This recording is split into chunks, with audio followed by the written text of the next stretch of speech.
চম্পলার দৃষ্টপতি রাজ সৌদাগর তার কনিষ্ঠবধূ সীমা লক্ষ্মীধর এই পথমাঝে দাঁড়িয়ে ফেলে যায়।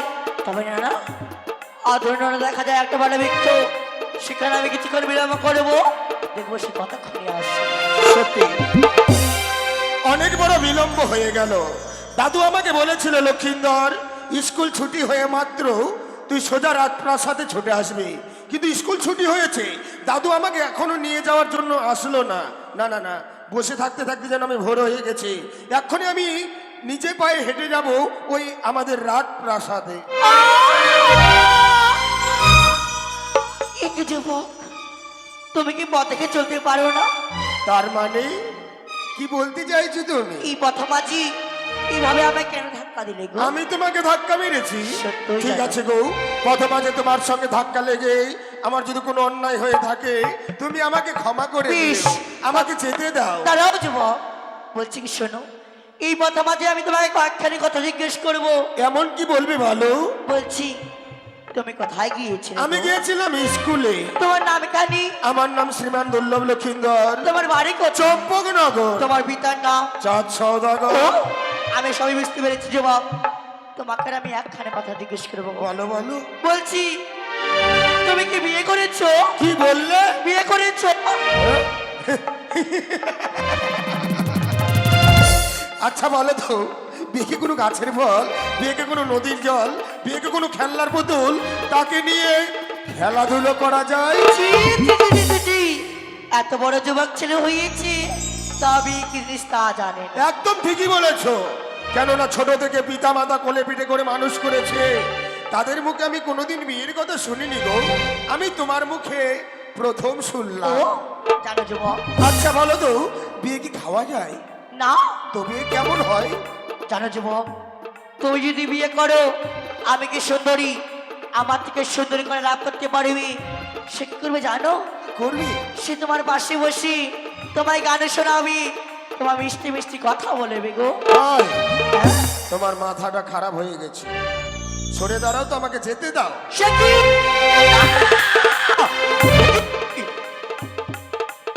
লাগছিল দশটি বছর দেখি তার আগে করে বিয়ের কাম হবেনি, তাই তো এই মধ্যে কামে দেবে গেছে, কাম হবেনি। আমি লক্ষ্মী আগে রেখে করলাম।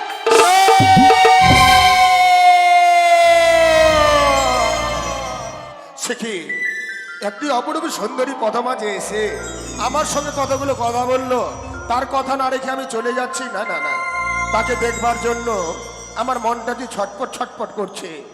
এই যে শুনছো, রাগ করেছি, এই যে শোনো না, এত অভিমান, আর একবার গিয়ে দেখি, এই যে শুনছো, সত্যি কিছু বলার জন্যই তোমাকে পিছু ডাকলাম। আচ্ছা বলো তো, তোমাকে কাছে পাওয়ার জন্য আমাকে এমন কি করতে হবে? তবে শোনো যুবক, বলো বলো। তবে সত্যি আমাকে পেতে চাও? কি করব? রয়েছে তোমাদের গোসা মন্দির, গোসা মন্দির। এই মধ্যে গোসা মন্দিরে গিয়ে আমি প্রবেশ করো, তবে আমি তোমাকে কাছে পাবো। সত্যই জানি। বেশ, এই মুহূর্তে আমি তোমাকে কাছে পাওয়ার জন্য প্রবেশ করলাম আমাদের গোসা মন্দিরে।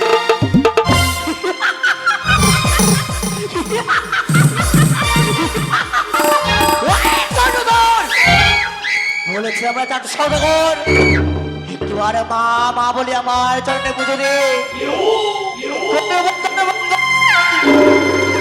করব তোর চম্পলা বাসের মঙ্গল। তোর ঘনিষ্ঠ মতো সীমা দুর্লভ লক্ষ্মীধর, তাকে জন্য আমি বিবাহ কথা স্মরণ করে দিয়েছি, আর সে যদি আমার লক্ষ্মীর সঙ্গে বিয়ে করে, ঈশ্বর তুই মা মা বলে আমার রাঙা চরণে উঠে পড়বি, আর আমার চরণে পুজো দিয়ে এই বিশ্ব মাতারি বিশ্বপূজিত করবি।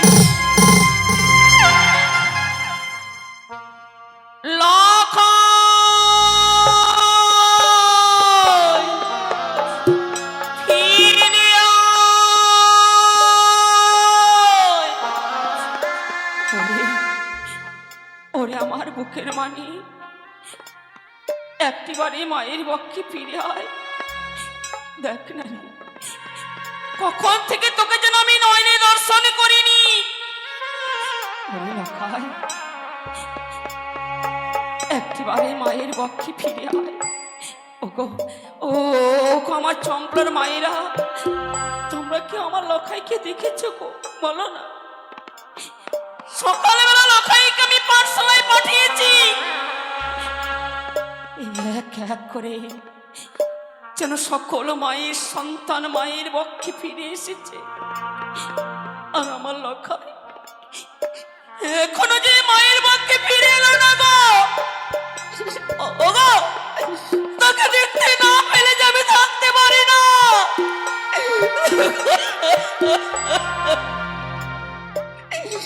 ওরে ওরে আমার বুকের মানি, একটিবারে মায়ের বক্ষে ফিরেছে মা মা বলে।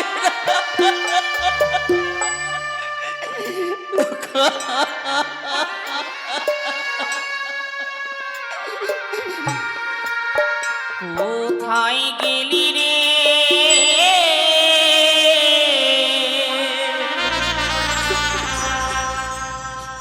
ওরে আমার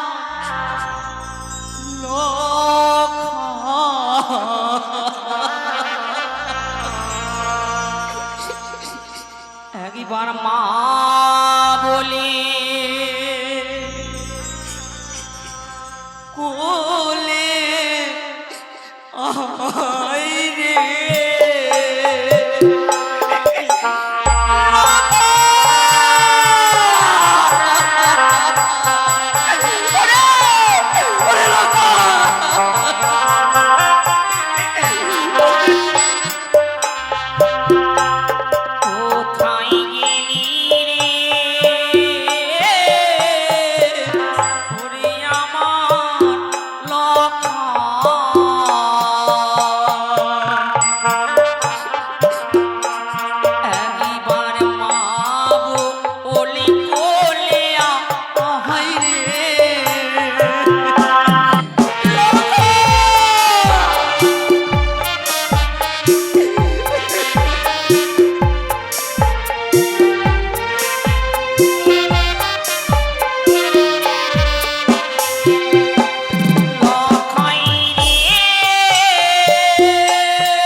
তোমায় কতদিন কতবার বার করে বলেছি এমনি ভাবে তুমি কাঁদবে না।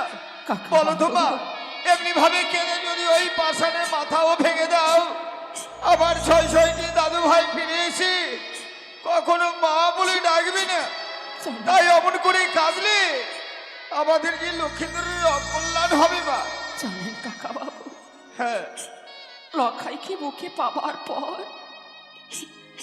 আমি যেন 6 সন্তানের হারানোর ব্যথা বেদনা ভুলে গেছিল।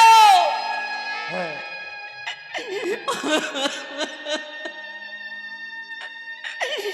না জানে আজও বুঝি আমি লখাইকে হারিয়ে ফেললাম গো। এ কি বলছো মা? আমার লখা। একটি শুনালি আমি আপনার হস্তে লখাইকে আমি তুলে দিয়েছিলাম। বাবা। দিন না গো, আমার লখাইকে ফিরিয়ে দিন। কি বলছো? এই লক্ষিন্দর ওই পাঠশালার থেকে এই ঘরে ফেরেনি? না কাকা বাবু, এক এক করে যেন সকল মায়ের সন্তান মায়ের কাছে ফিরে গেছে, আর এই হতভাগীর সন্তান যেন এখনো রয়ে গেল। বৌমা, তুমি একটু ধৈর্য ধরো তো মা। আমার মন বলছি হয়তো পথ ভুল করে কোথাও গেছে, আর না হয় তার বন্ধু বান্ধবের সাথে হয়তো তাদের বাড়িতে গেছে। তুমি একটু ধৈর্য ধরো মা। এই মুহূর্তে আমি চম্পলার পথে বেরিয়ে যাব। লক্ষিন্দর যেখানেই থাকুক না কেন, ওকে আমি নিয়ে আসবো মা। বাবু, আমি তোমায় কথা দিচ্ছি। লখাইকে যদি আমি না পাই, হ্যাঁ। আমার এই পাপিষ্ঠ জীবনে কেন আর আমি রাখবো না। না, আমার মতো হতভাগী কে আছে? 6 সন্তানকে গর্ভে ধরার পরেও আজ আমি মারা থেকে কাঙ্গাল। মা, আমার মতো কেউ হতভাগী ও মা,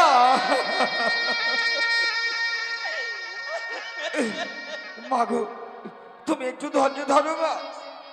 সবাই যদি তোমায় ছেড়ে চলে যায়, এই বুড়োটা তোমায় ছেড়ে কখনো যাবে না। তোমায় ছেড়ে কখনো যাবে না। লক্ষিন্দর,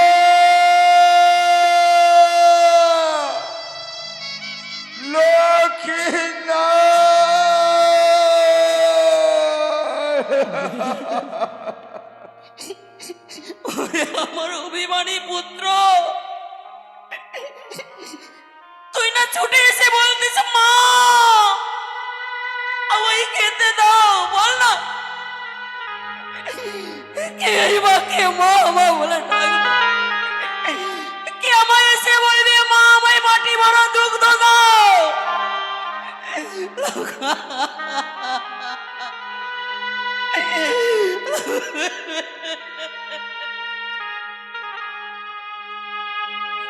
ওরে রইল পড়ে আমার দুধ মাখা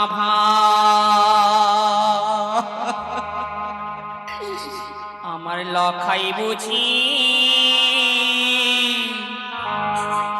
না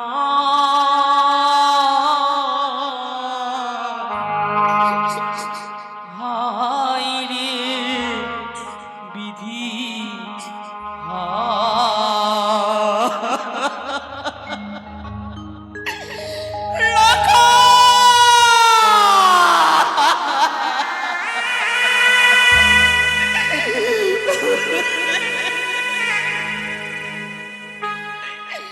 ওরে রইল পড়ে দুধ মাখা লখাই বুঝি